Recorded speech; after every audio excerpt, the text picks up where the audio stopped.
Hey, greetings everyone. Daniel Lowrie here with Antisyphon Training, back with another episode in our virtualization series. Today we're going to be taking a look at using VMware Workstation Pro to create a clone and take snapshots of a virtual machine. It's going to be a lot of fun, and it's going to be a very useful skill for you. Trust me, I've been there, I've done that. I've got the t-shirt, not this shirt, another one, but I swear. All right, let's get into this, shall we? In the PC here, I've got my VMware Workstation Pro software up. And I have this Kali Linux 2024.4 VMware AMD64 virtual machine ready to rock. It's been installed. It's ready to go. I actually just imported it from kali.org, grabbed their pre-built VM, imported it, and I'm off to the races. But what if I wanted to make another one? What if I wanted to make another one look exactly like this, all the same bells and whistles of what you see right here? Well, of course, I could import. But what if I spent a lot of time and effort on this? I made some changes, and then I wanted to make a copy of that to kind of do some testing with before I applied to this thing right here. Well, what I could do is I could go into where it says VM up here in our menu, click on that, and then where it says snapshot, hit the, I guess it's not a drop down, but it's a menu that pops out, pop-out menu. And then there's this snapshot manager. I'm gonna click on that. And inside of the snapshot manager, which we will come back to because this episode is about cloning and snapshots, I'm going to look for the clone button right there. And guess what cloning does? I know it's a really toughie, right? This is difficult math right here. It makes an exact copy of a VM. And it says if you intend to use other users to create clones, or if you intend for other users to create clones from this, you'll blah, blah, blah, blah, blah. But ultimately, this is what's important. This wizard will help you create a copy of this virtual machine. Well, how about that? That's exactly what we want to do. Let's do it. Back to the thing. All right. So, of course, all we got to do is hit next. This is not difficult, by the way. I'm just going to be explaining things to you, which is going to take more time than it would normally to do this. So once I've clicked next, I've got this clone from business, right? It says the current state in the virtual machine, creating a linked clone from the current state will create a new snapshot. Okay, great. You'll notice it is the only option right now. There is another option that is grayed out. It says an existing snapshot powered off only. We don't have that because we don't have any snapshots yet. So that option is unavailable. Makes sense, right? That's how these things work. All right, clicking next. And now we have these two types of cloning, right? I've got this one, which is the default, which is create a linked clone. And then we also have this one right here. It says create a full clone. What's the difference? Great question, right? For a linked clone, so reselect that. It says a linked clone is a reference to the original virtual machine and requires less disk space. Say that 3 times fast, I dare you. Less disk space to store. So this one takes up not as much disk space. That is a difficult thing. Words in English, put them together. Not easy. It seems like it is, but it's not. So that is a good thing, right? That's a benefit. That's a positive for doing a linked clone. But let's go back. However, it cannot run without access to the original machine. So if something happens to the original machine, we also lose access to our clone as well. So pros and cons to using a linked clone. Okay, all right, that's fine. What about this full clone business? What does that do? It says a full clone is a complete copy of the original virtual machine at its current state. The virtual machine is fully independent and requires more disk space to store. Okay, so we got a couple of options. Got to weigh your pros and cons. For me, almost invariably, when I'm making a clone, I'm using create a full clone. Probably because I'm doing some sort of testing and I just want to see how it would work. And if it would work or if it'll break stuff or what's going to happen. I want to try before I buy kind of thing. So I don't mind go ahead and making a full disk clone. And then when I'm done with it, I just blow it away and I recoup all that disk space that the clone was taking up. So for me, that's normally what I do every now and then. You might want to do that linked clone business, especially if you're running low on disk space. That's probably going to be the main reason why. All right. So since I'm going with create a full clone, that's what I'm going to do. And of course, I'm going to click next. And now it says, hey, give me a name of this. Well, this is a little wordy for a name there. So I'm just going to call it Kali Clone. like that.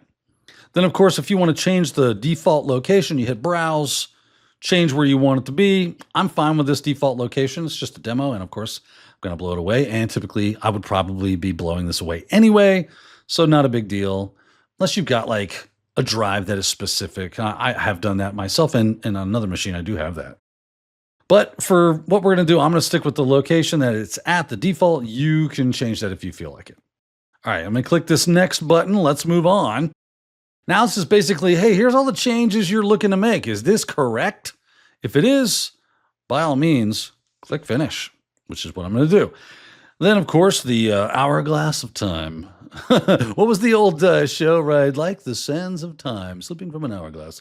These are the days of our lives. Yes, I grew up in the 80s, and yes, my mom watched soap operas when I was a little kid, and I got to see all that stuff. All right, there we go. There it is. Preparing clone operation is done. Cloning virtual machine is done. Done is done. And we can click Close. And now with that, I can close the Snapshot Manager, and you can see right here, I have got Kali Clone. And you see, it is the identical same types of hardware back and forth.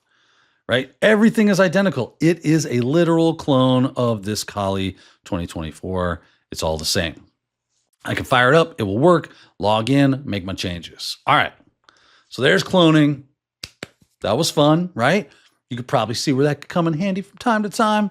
It's not the only game in town. And probably something you'll use a whole lot more than cloning is going to be snapshots. It's another way in which you can actually like do some testing, make some changes, and then roll back easily if things go awry, right? So instead of making a clone and testing things on the clone, I can make a snapshot, test my normal machine.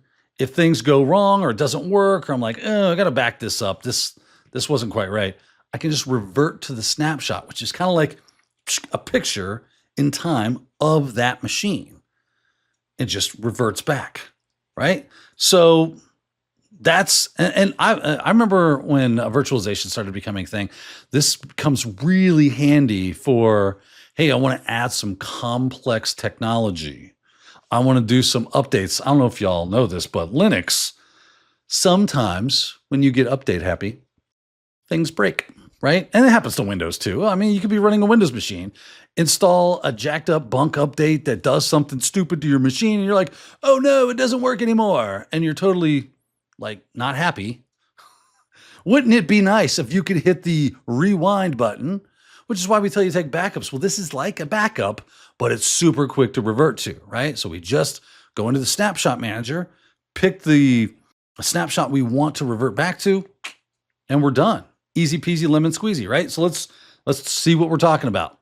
To make this happen, we'll use the clone, and we go into VM up at our menu, and we go back to the snapshot manager. We have snapshot here, this portion, but we have two options right now. We got one that says take a snapshot, and that's a quick and dirty way to take a snapshot, right? And we can click this, we'll click it, and it'll get, hey, you want to give me a name for a snapshot? Sure, we'll call this, yeah, sure, snapshot 1, sounds good to me, but you name it as you would. Probably would do something different, but this is for a demo. We'll get a little more detailed here in a second.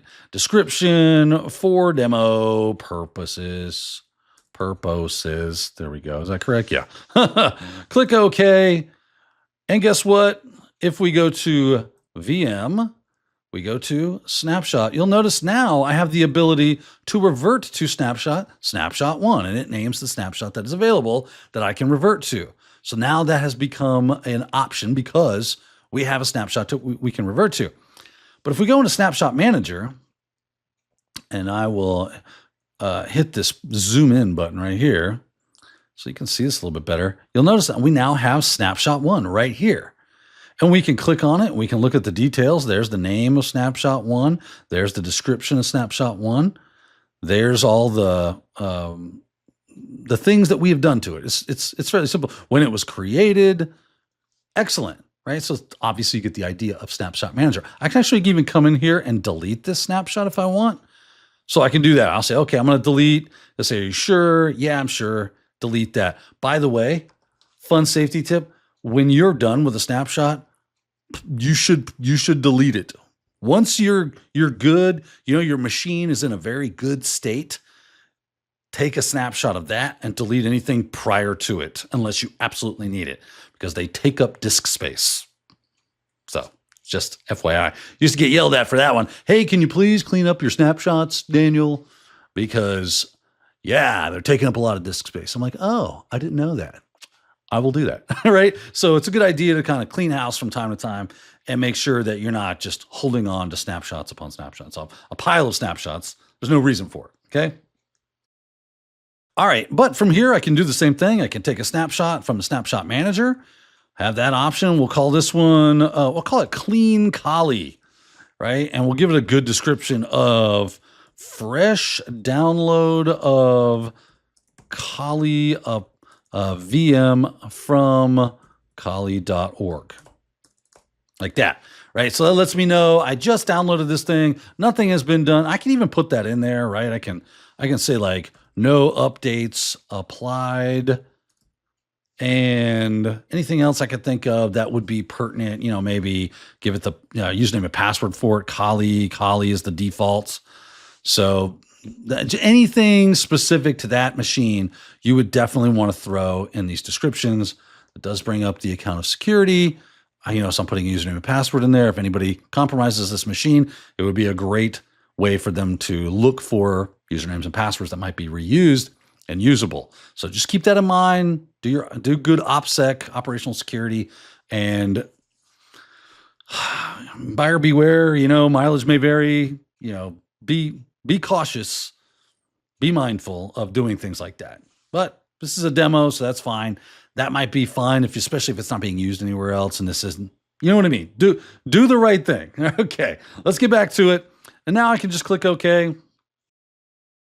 And there we go. Now I've got that clean Kali. That's great stuff, right? Okay, so there's a snapshot. Now let's play around with it, right? Because this snapshot is clean and good, and it says you are here. You'll notice that you are here and clean Kali are technically the same things, right? There is no difference between these two things right now, but you're always one step ahead of your last snapshot, or that's what it will say, you are here. And as soon as you make any changes, if anything goes wrong, you'll need to revert to that clean Kali or your latest snapshot to go back to where you were before you started making changes. You get too far down the weeds, got just another buyer beware, kind of the mileage may vary, is that if you make a change and you don't take a good snapshot once you notice everything is good, and then you make another change and you don't take a snapshot and everything is good, then you make another change and you take a snapshot and everything is good, then you make another change and everything goes to hell, guess where you're reverting to? You're reverting 4 changes back because you didn't take snapshots. So snapshotting is your friend. Use it wisely. And it's like hitting the Control S on a Word doc, right? You get a few sentences, a paragraph or two in, you definitely make those changes. You just Control S it. Control S, it's just what you do. Same thing here, take snapshots as you make changes. Install, configure, check, snapshot. Install, configure, check, snapshot. That's how you should be working with this. All right. So let's do this. I'm going to go out of here. I'm going to hit close. And I'm going to fire this up. So let's go. Let's get in there. Come on, Kali. And what we're going to do is basically once this gets booted up and we get logged in, is we're going to make some changes. You could do things like apply updates. You may create files, install software. We're going to keep it easy here. We got the login screen. We're just going to make our lives easy and just make some files, right? And that should be easy. Now, one thing I do hate is, I'll just do this. Let's echo. And yeah, I've done this before. You can see that. I hate ZSH, bin bash. Yeah, just do that. Echo gobbledygook, and we'll put that into file1.txt. Now, if I cat file1.txt, there's my gobbledygook. Very important, sensitive information, obviously, is here. But, maybe I've installed some software, I've done some things, and now my system's not working. Oh no, things are going awry. Yeah, I don't know if you guys can see. There we go. As you can see, I just echoed some garbage into file1. Bada bing, there is the stuff inside of file 1. So fairly straightforward, fairly simple. And now I'm going to turn off this machine. Obviously, I've got a crazy, you know what I'll do? I'll show you. Sudo shutdown -H now. And there we go. That should shut it off. Once it's shut down. Now, I don't have to shut it off. By the way, you don't have to. It's usually a whole lot faster to take a snapshot if the machine is powered off. So I've just gotten kind of into the habit of that, but you don't have to. You can leave it on. You can take a snapshot while it's on right there at that space. And maybe that's something you want to do. So you just like we did before, to take a snapshot, go into the snapshot manager, take a snapshot, or use the quick menu for taking a snapshot while it's powered on. Totally fine, by all means. But now, let's go into the VM, go to the snapshot manager, and let's go to, there we go, snapshot manager. Now, if I want to, whoa, too much, Daniel, too much. I can revert. This is what we're going to do. So I've clicked on Clean Kali, and I've got this go to down here. That's going to be how we can revert back. So I'm going to click go to. It says, by restoring the snapshot, the current state will be lost. Do you want to restore Clean Kali? Yes, I do. Clicking yes. Should be done. Like I said, when things are powered off, things are very quick. Plus, we didn't make a lot of changes. So let's fire it up. And now that file 1 text should be completely gone. That should be out of here. No more. So let's get to that login screen. Let's get logged in with Kali, and we'll ls that home directory and see what we got. Here we go. Kali, hello. Take my mouse. You love it. There we go. Kali. And pull up this, give you a font you can live with, do an ls, and you'll notice there's no file 1. I can't cat file1.txt because it does not exist. It's gone. We've reverted. We're back to where we started from. Now, there's one more thing.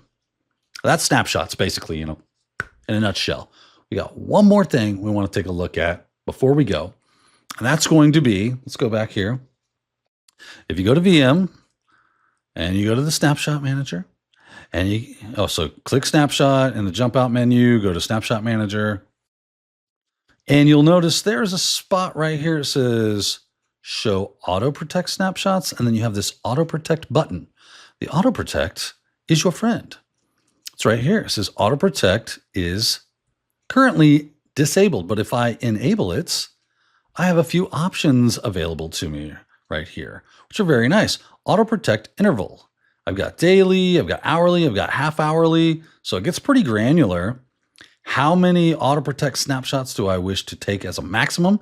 I can make that 3, I can make it 4, 5, whatever, right? And it says auto protect will keep a range of snapshots to provide different restore options. So instead of you having to snapshot all the time and have to think about it, oh, I got to go take a snapshot, you can enable auto protect, and auto protect will take snapshots at the cadence in which you set right here in the manager. Very cool. Could be awesome.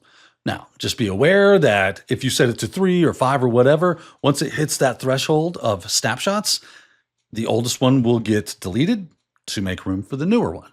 And it feels a lot like Time Machine. If you're familiar with Mac OS, they've got Time Machine. It's one of the few things about Mac OS that I really like. I think Time Machine is a great backup solution. Just auto backups from time to time. And you can just scroll back. Kind of the same idea, very similar in that, but it's just another great way to back up.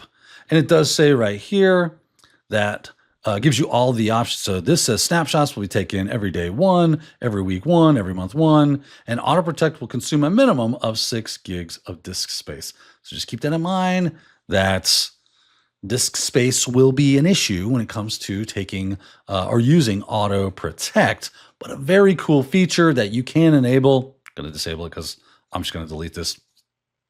But it might be something that you want to do, especially if you want to make sure that snapshots are being done and things are protected. So once you have that, I don't think we could see. All you have to do is once you make your changes, there we go. You would just have to hit save right around there. Once that's done, so if I wanted to enable this, I could say daily, I'd hit save. and now I'm ready to go. And then if I wanted to see the auto protect snapshots, I would have to make sure to hit that check mark. Well, there we go. We went through quite a bit. You even got a bonus section with the auto protect thing. So we saw clones where we make exact copies with both linked and full copies that we can make our full clones, linked clones and full clones. We also looked at snapshots, one of the best functions and features available from a hypervisor. VMware Workstation is not the only game in town that can do snapshots. Most of them do this, and for very good reason, right? So learn how to use it. Get real handy with it because it can really save your bacon. I hope you enjoyed this episode. I know I sure enjoyed making it. If you did, do me the favor, hit that like and subscribe business down there at the bottom and follow us. Share with your friends. Follow Antisyphon Training. Go to antisyphontraining.com. You can check out the wide array of things that we've got going on. We've got Tuesday AMA and Discord where you can just show up and ask questions. People like myself, Zach Hill, and others, pen testers, other security professionals will be there to answer your questions. A lot of fun. Check out Flash CTFs from Meta CTF. Check out Black Hills BHIS. We got a lot of cool things going on. Monday, they do the news. I could literally just sit here and ramble on with a bunch of things that we get done. So go check out all our socials and see what we got going on. Find something that's cool that you want to show up for, and we hope to see you there. As for this episode, we're calling it a day, and I hope to see you in the rest of the series coming up, because this is not the end. Until then, have a great day, and we'll see you next time.